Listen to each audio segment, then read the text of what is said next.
ছোট শহরের এক কোণে থাকত ছোট্ট রাজকুমারী রিমি। রিমি কখনো কারোর সাথে খারাপ ব্যবহার করত না, সবার সাথে মিষ্টি হাসি দিত।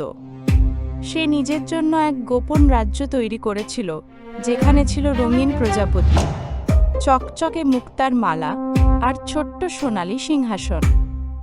প্রতিদিন স্কুল থেকে ফিরে রিমি তার লাল প্রিয় ফ্রক আর মুক্তার মালা পরে দাঁড়িয়ে যেত জানালার পাশে। তারপর হাতের ঘড়ি দেখে ঠিক করত কখন রাজকুমারীর রাজ্যে ঢুকবে।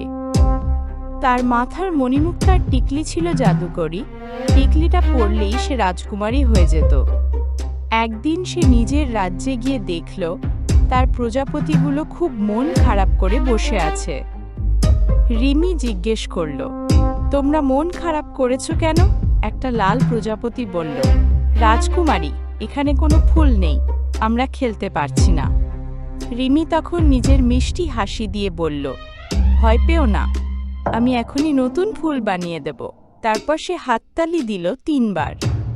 সাথে সাথে চারপাশ ভরে গেল লাল, গোলাপি আর নীল রঙের হাজারটা ফুলে। প্রজাপতিরা আবার আনন্দে উড়তে লাগল। রিমি নিজের ছোট্ট হাত গালে রেখে হাসল আর ভাবল, যতদিন আমার টিকলি আর মুক্তার মালা আছে, ততদিন আমার রাজ্যে কেউ মন খারাপ করবে না।